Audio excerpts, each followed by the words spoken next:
आपका US embassy Islamabad में F category का केस है और आप पूरी एज अ फैमिली जाते हैं, जिसमें आपके वालिद साहब हैं, वालिदैन हैं, सारे भाई बहन हैं। और जहाँ के उस इंटरव्यू में पता लगता है कि भाई कुछ लोग तो एज आउट हो चुके हैं, कुछ लोग एज ऑफ 21 से ऊपर भी थे। अब क्या करना है, ये CSPA क्या है, और अगर CSPA भी नहीं लग रहा तो मेरे पास अगले फ्यूचर पाथवेज टू USA क्या है। आज की वीडियो हम ये डिस्कस करेंगे, इंशाल्लाह ये कंटिन्यू करेगी सीरीज़, इसके मल्टीपल पार्ट्स आएंगे। तो अगर आपने अब तक चैनल को सब्सक्राइब नहीं किया, चैनल को सब्सक्राइब कर लें। इसके अलावा मेरा इंस्टाग्राम पेज है, यहाँ पर आ रहा है, इसको जाकर फॉलो करें, जिसमें अपडेट्स और लाइफ इन USA दिखाता रहता हूँ, तो आपको अप टू डेट रहेंगे। आज ये वीडियो को स्टार्ट करते हैं। अस्सलाम वालेकुम and welcome back to the channel. मेरा नाम है बासित, USA में न्यू इमिग्रेंट हूँ। अपनी जर्नी को डॉक्यूमेंट कर रहा हूँ वीडियो की सूरत में, ताकि कल को कोई न्यू इमिग्रेंट आता है इस प्रोसेस में इंटरेस्ट सकता है तो उसके लिए हेल्पफुल गाइड हो सके। इस वक्त मैं सिटी ऑफ सैन होजे में, जो कैपिटल ऑफ सिलिकॉन वैली भी कहा जाता है, इस एरिया में इसलिए आया हुआ था क्योंकि यहाँ पर एक मस्जिद है जिसकी एक ग्रैंड ओपनिंग होनी है। लेकिन मैं वीकेंड था तो मैंने सोचा आते हैं, मस्जिद को भी देख लेते हैं, लोकेशन क्या है, क्या फैसिलिटीज़ हैं। तो इसी बहाने हमने जो है, जो उसके फाउंडिंग मेंबर्स जो हैं उनसे मुलाकात होगी। तो ज़ोहर की नमाज़ हुई, उसके बाद वो स्नैक्स थे, वही फाउंडिंग मेंबर्स लेके आए हुए थे, जिसमें एक चिकन का एक रोल था, होममेड था सारा। उसके चिकन एंड फिश को मिक्स करके उन्हें बड़ा अच्छा, बहुत फ्लफ़ी अच्छा रोल बनाया हुआ था। इसके अलावा दूध में डाल के, रूअफ़ज़ा डाल के उन्हें ड्रिंक बनाई हुई थी, just like a small snack के आप चिट चैट कर सकें। तो जब फाउंडिंग मेंबर से बात करते, इस मस्जिद या इस कम्युनिटी सेंटर, ये कम्युनिटी सेंटर ही बनेगा, फ्यूचर में एक्सपेंड होगा। तो कहते हैं इसका एक यूनिक जो है ना पॉइंट है, वो ये है कि इसके अंदर फ्री ऑफ कॉस्ट को वर्किंग स्पेस है। विच मीन्स कि अगर आपके पास कोई आइडिया है, आप कोई प्रोजेक्ट पर काम करना चाहते हैं, आप कोई कंपनी को स्टार्टअप करना चाहते हैं, लेकिन आपको समझ नहीं आ रहा कि मैं घर बैठा हूँ, ध्यान नहीं हो रहा, इंटरनेट ठीक नहीं है, फलाना नहीं है, आप मस्जिद आएँ, वहाँ पर कैबन्स बने हुए हैं, बूथ्स बने हुए हैं, कॉन्फ्रेंस रूम है, आप जाकर बैठें, अपने किसी और से आइडिया शेयर कर सकते हैं, कोलैब करके काम कर सकते हैं। तो ये कॉन्सेप्ट बड़ा अच्छा लगा। कहते हैं ये दोनों ख़वातीन और मर्दों दोनों के लिए है। इंटरनेट हम प्रोवाइड करेंगे, और क्योंकि इसके जो फाउंडिंग मेंबर्स हैं वो IT से हैं, तो कहते हैं अगर हम हुए तो वाई नॉट, हम भी हेल्प करने की कोशिश करेंगे।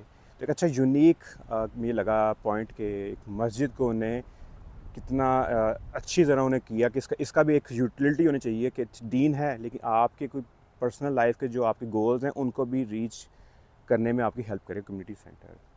तो इंशाल्लाह हम ज़रूर इसकी ग्रैंड ओपनिंग पर आएंगे। MCA से 2 बड़े नोन शेख, जिनको इमाम्स कहते हैं यहाँ पर, वो भी विज़िट कर रहे होंगे। और आप चीज़ एक नोटिस करेंगे जब इंशाल्लाह USA आएंगे, कि यहाँ के जो कम्युनिटी सेंटर्स हैं, स्पेशली जो बड़े वाले हैं, तो कोशिश ये करनी है जो चीज़ें आप पाकिस्तान में करते हैं वो रिपीट ना करें, आगे सीखें। तो जो बड़े कम्युनिटी सेंटर हैं, जाके आप वहाँ पर जो लेक्चर्स होते हैं, की नोट्स होते हैं, या खुतबे होते हैं, आप उनको सुने। दूसरे जो एथनिसिटीज़ के लोग हैं, जो कन्वर्ट होकर इमाम्स बने हुए हैं, उनकी नॉलेज, उनका जो विजडम है, वो जिस तरह आज के मसाइल को कनेक्ट करते हैं विद द दीन, आउटस्टैंडिंग है। तो इस चीज़ को मैं कहूँगा कि आप आएँ तो एक ओपन माइंड से, इन द सेंस है कि मैंने ग्रोथ करनी है, मैंने नॉलेज को सीख करना है, तो आप बहुत इन्जॉय करेंगे। तो इंशाल्लाह जब इसकी ग्रैंड ओपनिंग होगी, आएंगे ज़रूर, आपको वो ग्रैंड ओपनिंग भी दिखाएंगे। इसके अलावा इस वक्त मैं सैंडी ओक पार्क में हूँ, और एक अच्छी बात मुझे लगती है USA की, जो लोग कई बार पूछते हैं कि USA क्यों जाना चाहिए, हम जाएँ या ना जाएँ, कि इतनी फैसिलिटीज़ हैं, बेसिक फैसिलिटीज़ आपको इतनी ज़्यादा मिल रही होती हैं कि आप कहते हो कि यार व्हाई नॉट। अगर आपके छोटे बच्चे हैं, आपके यहाँ पार्क देखेंगे, हर 2 कदम या 3 कदम के बाद अगर आप पार्क आ रहा है, उसके अंदर जो फैसिलिटीज़ है बच्चों के लिए, खेलने की जगह, जितना वो मेंटेन्ड है, आप इंजॉय करते हो।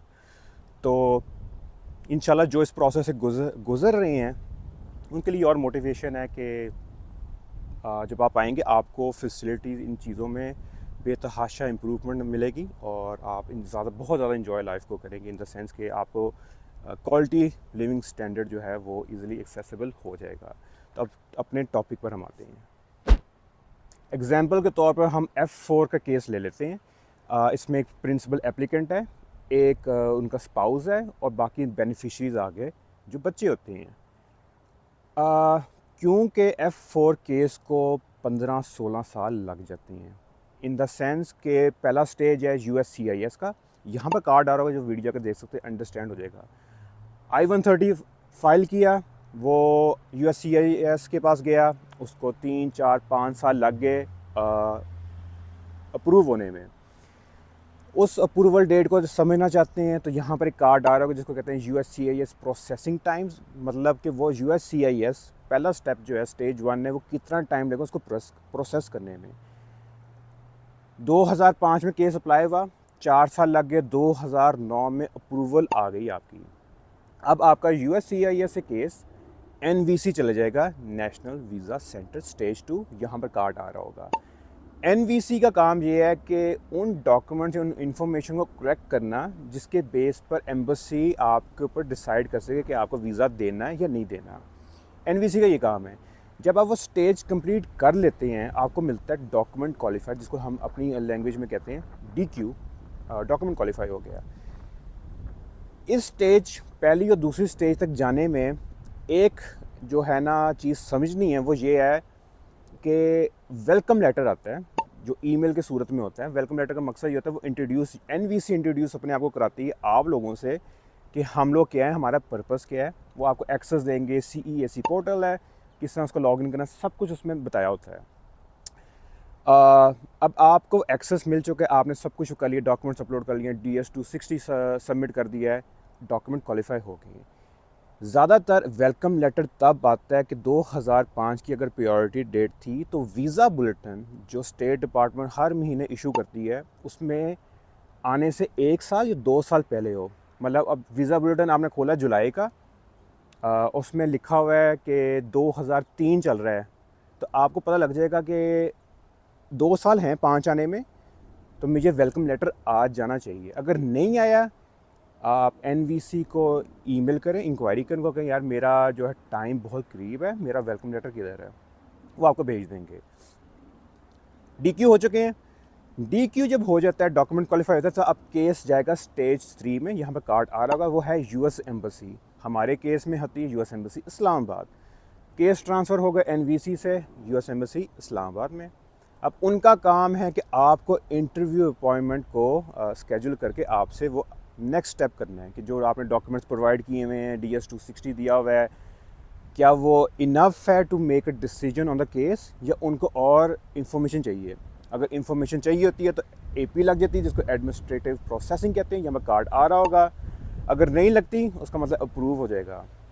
AP के अंदर बहुत भी कुछ हो सकता है, आपसे DNA मांग सकते हैं। अगर DNA मांग रहे हैं यहाँ पर कार्ड्स आ रहे होंगे।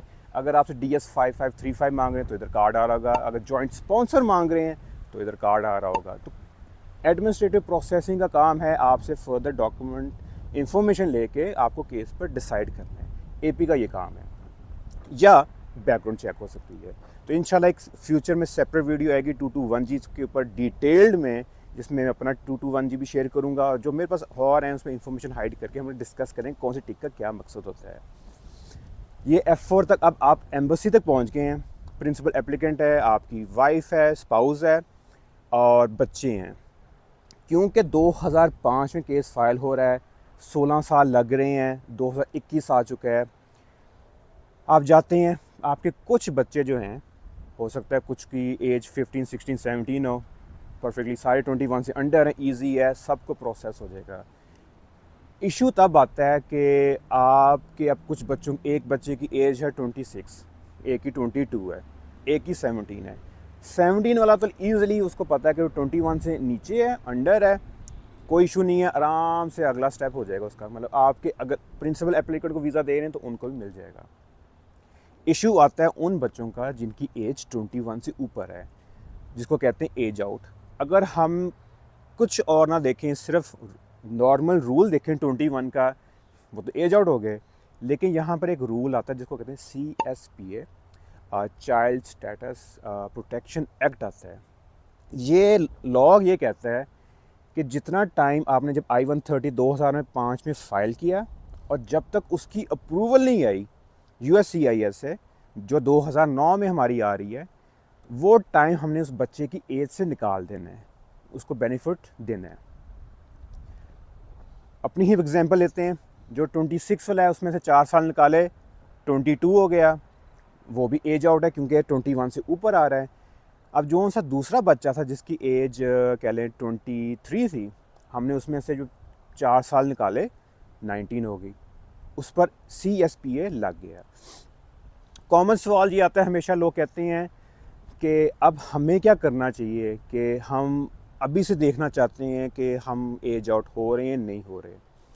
हमारे केस में हम 5 एप्लीकेंट्स थे, 3 भाई थे, तो हम सब ने अपनी अपनी एज वो निकाली, CSPA से निकाली। तो मैं क्वालिफाई हो रहा था, 2 मेरे सिबलिंग्स नहीं हो रहे थे। हमें अंदाज़ा हो गया कि ठीक है, अगर हमने अपनी मैथ्स कर ली है, एज आउट हो रहे हैं, अब हमें अदर पाथवेज देखने चाहिए, क्या किस तरह होना चाहिए। 2019 में अगर आप एज आउट हो भी रहे होते थे ना या नहीं हो रहे, तो एम्बेसी आपको कॉल करके बता देती कि फ़लाना फ़लाना एप्लीकेंट अपना जो है ना मेडिकल ना करवाए, DS-260 ना फिल करे। उसकी रीज़न ये है, DS-260 को फिल करना है, उसके लिए आपने ऑनलाइन पेमेंट करनी है। अगर ज़्यादा एप्लीकेंट्स हैं तो अच्छी खासी अमाउंट बन जाएगी। उसके बाद मेडिकल भी जो है उसकी भी आपने पेमेंट करनी है, प्रोसेस से गुजरते हो। अगर आप कराची या के लिए साउथ ऑफ पाकिस्तान से ट्रैवल करके इस्लामाबाद आ रहे हैं, आपने होटल है, अगर ट्रैवल बाय ट्रेन कर रहे हैं, एयर से कर रहे हैं, तो वो सारे एक्सपेंस है। तो वो कॉल करके बता देते थे कि यार भैया आप इन बंदों का ना प्रोसेस आगे चलाएँ, क्योंकि ये एज आउट हो चुके हैं। अब इसमें 2 सूरतें आ जाती हैं। एक तो है आपने खुद की हुई, आपको ही पता है, अब एम्बेसी से कॉल आ गई, आपको पक्का हो गया कि भाई अब तो एज आउट सीन बन चुका है। अगर वो कहते हैं कि एज आउट है, आप अपनी मैथ्स करते हैं, आपको लगता है कि नहीं एज आउट नहीं है, अपनी कैलकुलेशन करें। जोन से बंदे इंटरव्यू पे जा रहे हैं उनको कहें भाई आपने मेरे बिहाफ पर ये आर्गूमेंट करके देखना है कि शायद ऑफिसर वो उस चीज़ को कंसिडर करे। अब मेरा केस था, इंटरव्यू था, इवन कि मैंने अपनी कैलकुलेशन की तो मुझे लगा था कि मैं कुछ महीने अंडर हूँ 21 के, लेकिन मैं कैलकुलेशन कर गया कि अगर मेरी ऑफिसर कहे कि भैया ना आप तो एज आउट हो चुके, मैं उनको बता सकूँ कि फ़लाना यार ये तो मैं प्रोसेस का ही पार्ट हूँ, किस तरह एज आउट हो रहा हूँ। तो आप कैलकुलेशन कर लें।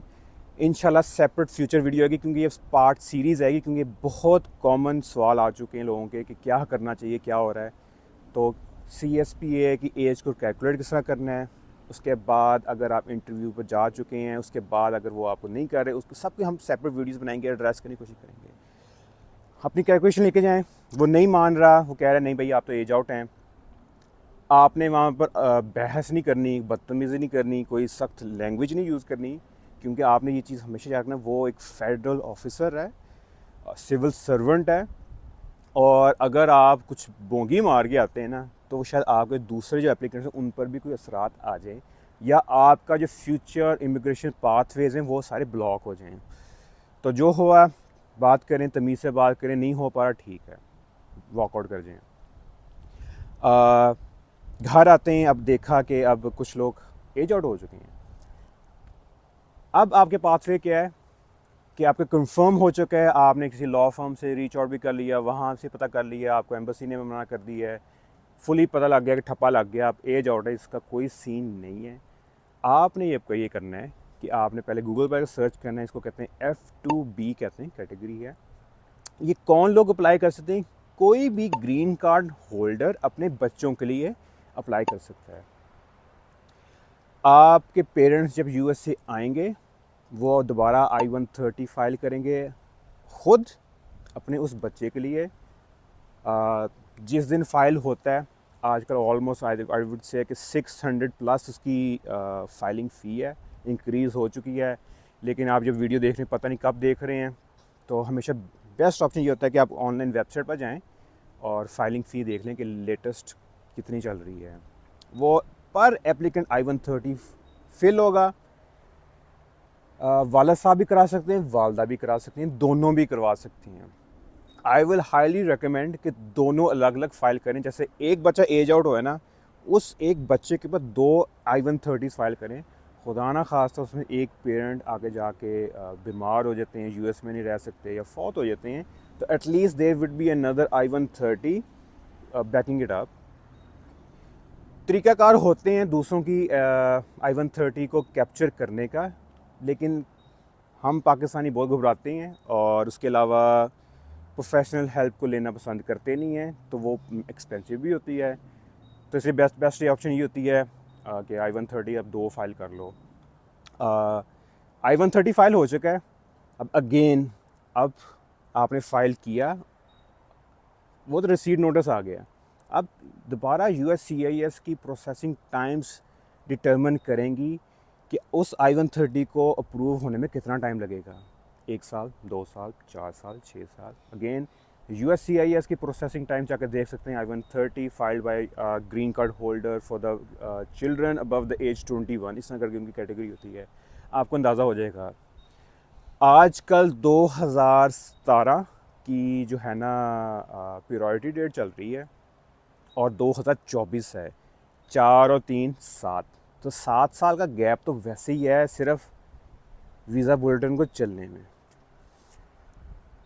अप्लाई कर दी है, 3 से 4 साल में आपकी USCIS से अप्रूवल आ जाएगी। It means you have to again do the step 2 NVC वाला, फिर step 3 US embassy Islamabad. Full process change हो चुका है। कल को जो आपके पेरेंट्स जो हैं वो US सिटीजन बन जाते हैं तो F2B है उसको आप चेंज कर लेते हैं उन कैटेगरीज़ में जो आपके US citizen petitioning for children above the age 21 category change हो जाएगी। लेकिन एटलीस्ट आपकी अंडरलाइनिंग एक आपकी I-130 चल रही है, चाहे वो ग्रीन कार्ड है, कल को जाके 5 साल लगेंगे तो वो सिटीज़न बनेंगे, उसको कन्वर्ट कर सकते हैं। लेकिन टाइमलाइन जो है 7-8 साल तो सब कैटेगरीज़ की चल रही है, बहुत स्लो प्रोसेस है। ये है इसकी पाथवे जो हमने भी अडॉप्ट किया हुआ है। ये सारा मैंने अपने एक्सपीरियंस से शेयर किया अपना। इसके अलावा और ऑप्शन क्या हो सकती हैं? आप स्टूडेंट वीज़ा है, स्टूडेंट वीज़ा करें। इसके अलावा US इमिग्रेशन की अच्छी बात ये लगती है कि वो आपको बाउंड नहीं करता। आप पाकिस्तान में आपको अच्छी अपॉर्चुनिटी नज़र आ रही है, UK में नज़र आ रही है, ऑस्ट्रेलिया में नज़र आ रही है, कनाडा में जा रही है, स्टडी वाइज है, किसी और भी है काम के सिलसिले में, आप वो अवेल करें, ट्रैवल करें, अपनी CV को बनाएं, अपने करियर को बनाएं। 7 साल, 8 साल, 9 साल जब भी आपकी बारी आएगी F2B में या किसी और कैटेगरी में आप US से आ सकती हैं। लेकिन सिर्फ पाकिस्तान में बाउंड होकर नहीं बैठ जाना कि ये मेरा केस चल रहा है और मैं पाकिस्तान में रह सकता हूँ। क्योंकि US एम्बेसी इस्लामाबाद या US प्रोसेस इटसेल्फ इमिग्रेशन वो अलाउ करता है आपको कि आपका केस फाइल है, आप यू कैन ट्रैवल। जिस तरह अगर हमारा F4 चल रहा था तो इंडिविजुअल कैपेसिटी में हर बंदा ट्रैवल कर रहा था। कोई उम्रे पर जा रहा है, मैं अगर रोमेनिया गया, मैं अगर टर्की गया, मैं अगर नॉर्वे गया, मैं दुबई गया, तो इंडिविजुअल कैपेसिटी में मैं ट्रैवल कर रहा हूँ, काम कर रहा हूँ, तो इमिग्रेशन के ऊपर कोई इम्प्लिकेशन नहीं आती। अगेन काफ़ी ये कह लें हार्ड एक पंच होता है। जब मैंने अभी बात की है कि कितना टाइम लगता है, एज आउट हो जाते हैं तो लोग परेशान होते हैं, जेन्युइनली परेशान होती हैं। अब कोई ऐसा बच्चा है जो 22 का है, सबका वीज़ा लग गया, वो 22 जो एज का लड़का वो या लड़की है वो क्या करे पाकिस्तान में? बेस्ट ऑप्शन यही है, सबसे पहले वो पेरेंट्स जाएं, अप्लाई करें। इन द सेंस उसमें से एक पेरेंट आ सकता है, क्योंकि जब आपको ग्रीन कार्ड मिल जाता है, आपका जो भी USA से आउट ऑफ स्टे होता है वो 6 महीने से ज़्यादा नहीं जाना चाहिए। अगर 6 महीने से ज़्यादा करना है उसको कहते हैं री एंट्री परमिट कहते हैं, जो 2 से 2.5 साल तक मिल सकता है। आप उसके लिए अप्लाई कर सकते हैं। इंशाल्लाह एक सेपरेट वीडियो आ जाएगी कि री एंट्री परमिट होता क्या है। वो अलाउ करता है आपको, बेसिकली इन शॉर्ट टर्म में आपको एक्सप्लेन कर देता हूँ कि अपनी ग्रीन कार्ड की जो कंडीशंस होती हैं उसको आप थोड़ी देर के लिए पॉज कर लेते हो, लेकिन उसका पूरा प्रोसेस होता है, आपको उसकी अप्रूवल चाहिए होती है, पूरा नोटिस आता है, पूरा ट्रैवल डॉक्यूमेंट मिलता है, फिर आप ट्रैवल करते हो। जब तक आपका ग्रीन कार्ड है, आपने ग्रीन कार्ड की जो रेगुलेशंस हैं, रूल्स हैं, उसको फॉलो करना होता है। साथ एक अपने कार्ड के आपके पैम्फलेट आएगा जिसको बहुत ध्यान से रीड करना है कि आपके राइट्स क्या हैं और किन चीज़ों का आपने ख्याल करना है। तो ये पार्ट 1 था, अंडरस्टैंडिंग कि F2B क्या चीज़ है। अगर आप एज आउट हो चुके हैं, आपके लिए एक path way in moving forward क्या बनता है। इसके अलावा इंशाल्लाह CSPA के ऊपर और वीडियोस आएंगी, कैलकुलेट किस तरह करनी है, CSPA क्या होता है, CSPA का एक न्यू रूल आया है, वो रूल क्या है, तो हम सब चीज़ों को डिस्कस करेंगे आने वाली वीडियो में। तो मैं उम्मीद करता हूँ आपको आज की वीडियो पसंद आई होगी। वीडियो पसंद आई hit the like button, channel को सब्सक्राइब करें, hit the notification bell icon. Side में मेरा एक इंस्टाग्राम पेज आ रहा है, जाकर उसको फॉलो करें, जिसमें मैं एक अपडेट्स देता रहता हूँ लाइफ इन USA के बारे में। और ज़िंदगी की तो इंशाल्लाह आपसे मुलाकात होगी अगली वीडियो में। तब तक मैं इजाज़त दें, अपना ख्याल करें, टेक केयर, हाफिज़, बाय बाय, पीस आउट। आपको थोड़ा सा और दिखा देता हूँ। देखिए, आपने एक चीज़ नोट की है, मैं पिछले 15-20 मिनट से बोल रहा हूँ, कोई बंदा आगे तंग नहीं करता। ये बहुत अच्छी बात लगती है। साइड में जो भी साइकिलिंग कर रहे हैं, कोई बंदा फिर रहा है तो फिरता रहेगा। तो इंशाल्लाह जब भी आप आएंगे तो यू विल इन्जॉय USA की लाइफ जो होती है, बहुत यूनिक है और मज़ा आएगा आपको इंशाल्लाह।